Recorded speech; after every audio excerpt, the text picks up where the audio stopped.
நடிகர் ஒருவருக்கு வெறும் 48 மணி நேரம் மட்டும்தான் கெடு விதித்துள்ளதாக வலைத்தளங்களில் மிகவும் அதிர்ச்சி அளிக்கக்கூடிய செய்திகள் அப்படின்றது வெளியாகி இருக்கு.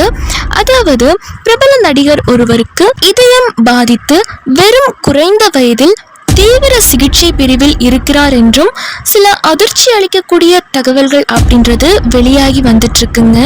ஸோ இதை பற்றின உண்மைத்தன்மை என்ன, இதை பற்றின முழு தகவல் தான் இந்த வீடியோவில் பார்க்க போகிறோம்.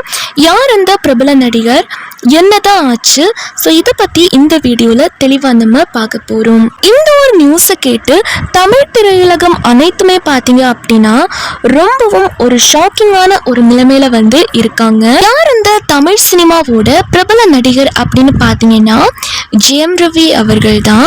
இவரோட இயற்பெயர் பார்த்தீங்க அப்படின்னா ரவிமோகன் தான். 1980 திருமங்கலம் மதுரை மாவட்டத்தை சேர்ந்தவர் தான். ஜெயம் ரவி பார்த்தீங்க அப்படின்னா சென்னை லோயோலா காலேஜ்ல வந்து தன்னோட படிப்பை வந்து கம்ப்ளீட் பண்றாரு. இவரோட தந்தை பார்த்தீங்க அப்படின்னா பிரபல எடிட்டர் மோகன் அவர்கள் தான். இவருக்கு சகோதரரும் இருக்காரு, அவர் தான் இயக்குனர் மோகன் ராஜா. 2003ஆம் ஆண்டு ஜெயம் படத்தின் மூலமாக ஹீரோவாக அறிமுகமானவர் தான் ஜெயம் ரவி. ஸோ இந்த ஒரு படத்துல இருந்து தான் இவருக்கு ரவிமோகன் அப்படின்ற இவரோட பேர் வந்து ஜெயம் ரவியா மக்கள் அனைவருமே வந்து அழைக்கவும் ஸ்டார்ட் பண்ணாங்க. இந்த ஒரு பேர் வந்து இந்த ஒரு ஜெயம் படத்தோட வெற்றி மூலமாக தான் இவருக்கு வந்து இந்த பேர் வந்து சேர்க்கப்பட்டுச்சு. ஜெயம் ரவியை பொறுத்த வரைக்கும் தன்னோட அசாதாரணமான நடிப்பால், அதாவது எந்த ஒரு ரோல் கொடுத்தாலுமே ரொம்ப நேச்சுரலா வந்து நடிப்பாரு. காமெடியா இருக்கட்டும், ரொமான்ஸா இருக்கட்டும், எல்லா கேரக்டர்லயுமே ரொம்ப அழகா வந்து நடிச்சிருப்பாரு. ஸோ இந்த மாதிரி தன்னோட நடிப்பால் வந்து ரசிகர்கள் அனைவரையுமே கவர்ந்தார். தொடர்ந்து ஜெயம் ரவி நிறைய படங்கள் வந்து பண்ணிட்டே இருந்தாரு.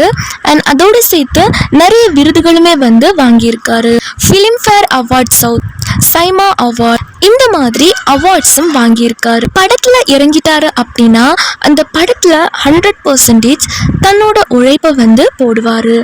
படம் அப்படின்னு எப்பவுமே ரொம்பவுமே வந்து பிஸியா வந்து இருந்தாரு. நிறைய வெற்றி படங்கள் இவர் கொடுத்திருந்தாலுமே ஒரு சில படங்கள் இவருக்கு தோல்வியா தான் வந்து முடிஞ்சிருக்கு. பட் ஆரம்ப காலகட்டத்துல ஜெயம் ரவி நடிச்ச எல்லா படங்களுமே வந்து ரொம்ப சூப்பர் டூப்பர் ஹிட்டா வந்து போயிட்டு இருந்துச்சு. பட் அதுக்கப்புறமா சில படங்கள் வந்து தோல்வியும் அடைய ஆரம்பிச்சிருக்கு. ஸோ இதை நினைச்சு ஜெயம் ரவி வந்து ரொம்பவே ஒரு டிப்ரெஷனுக்கு வந்து போயிருக்காரு. என்னடா இது, படம் நடிச்சாலுமே அதுல எந்த ஒரு வெற்றியும் கிடைக்கலையே. ஸோ அந்த மாதிரி ரொம்பவுமே வந்து ஒரு மன கஷ்டத்துக்கு ஆளாயிருக்காரு. ஒரு பக்கம் தன்னோட படம் அனைத்துமே தோல்வியில வந்து போயிட்டு இருக்கு. கரியர் தான் இப்படி போகுது அப்படின்னு பார்த்தா இவரோட திருமண வாழ்க்கையும் பார்த்தீங்க அப்படின்னா தோல்வியில தான் வந்து முடிஞ்சிருக்கு. அதாங்க ஆர்த்தி ரவி இருக்காங்க பாத்தீங்களா. ஸோ இவங்க 2 பேருமே பிரிஞ்சிட்டதாகவும் செய்திகள் வந்து வந்திருக்கு. இப்போ ஒரு மனுஷனுக்கு கரியர்ல தான் ப்ராப்ளம் அப்படின்னா மனசு வந்து எப்படியாச்சும் தேத்திக்கலாம். பட் ஒரு மனுஷனுக்கு எல்லா பக்கமுமே பிரச்சனை அப்படின்னா அவன் என்னதான் பண்ணுவான்? தன்னோட கரியர்லேயும் தோல்வி, தன்னோட திருமண வாழ்க்கையிலையும் தோல்வி, இப்படி எல்லா பக்கத்துலேயுமே தோல்விகளை மட்டுமே சந்திச்ச ஜெயம் ரவி அடுத்து என்ன பண்றது அப்படின்னு சொல்லிட்டு ரொம்பவே மன கஷ்டத்துல இருந்திருக்காரு. ஒரு காலத்துல இவரோட படமுமே சரி, திருமண வாழ்க்கையுமே சரி ரொம்ப நல்லா வந்து போயிட்டு இருந்துச்சு. திருமண வாழ்க்கையுமே வந்து ஒரு அருமையான குடும்பமா செம்மையா வந்து வாழ்ந்துட்டு இருந்தாங்க. ஜெயம் ரவியும் ஆர்த்தி ரவியும் சேர்ந்து இன்டர்வியூவும் கொடுத்திருந்தாங்க.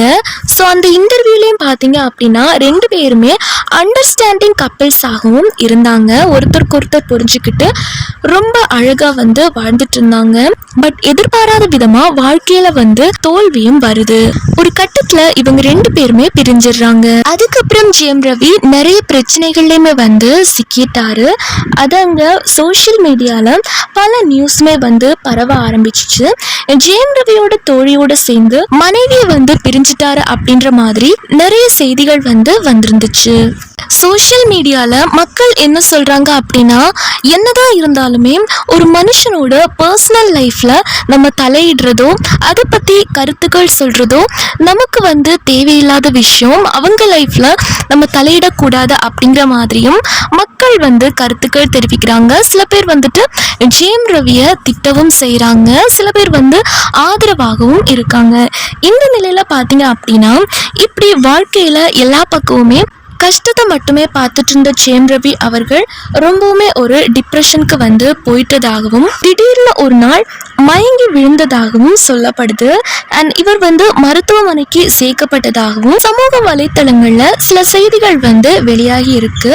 அது தொடர்ந்து அவருக்கு தீவிர சிகிச்சை வந்து அளித்ததாகவும் சொல்லப்படுது. ஒரு மனுஷனுக்கு ஹார்ட் அப்படிங்கிறது, இதயம் அப்படிங்கிறது மிகப்பெரிய ஒரு முக்கியமானது தாங்க. இப்போ ஹார்ட் வந்து பாதிச்சது அப்படின்னா ஒரு மனுஷன் அதுல இருந்து மீண்டு வரணும் அப்படிங்கிறது மிகப்பெரிய கடினமான ஒரு விஷயம்தான். ஸோ இப்படி இருக்கும்போது ஹார்ட் ப்ராப்ளம் அப்படிங்கிற மாதிரி ஒரு செய்தி வந்து இணையதளம் முழுவதுமே வந்து பரப்பப்பட்டிருக்கு. பட் இது முழுக்க முழுக்க ஃபேக் நியூஸ் அப்படின்னு தான் நிறைய பேர் வந்து சொல்லியிருந்தாங்க. அண்ட் ஜெயம் ரவி சைட்லேயுமே பார்த்தீங்க அப்படின்னா அவர் வந்துட்டு ரொம்ப நல்லா தான் இருக்காரு அப்படிங்கிற மாதிரி இணையதளங்கள்ல ஆக்டிவா இருக்கிறதாகவும் வலைத்தளங்கள்ல வந்து சொல்லியிருக்காரு. ஸோ இதுல இருந்தே தெரிஞ்சுக்க முடியுது ஹார்ட் ப்ராப்ளம் அப்படிங்கிறது ஒரு ஃபேக் நியூஸ் அப்படின்னும் ஜெயம் ரவி நல்லா தான் இருக்காரு அப்படிங்கிற மாதிரியும் சொல்லியிருக்காங்க. மக்கள் யாருமே இந்த நியூஸை நம்பாதீங்க. ஒரு விஷயம் நமக்கு முழுசா தெரியறதுக்கு முன்னாடி அது நம்ம நம்ப வேண்டாம்.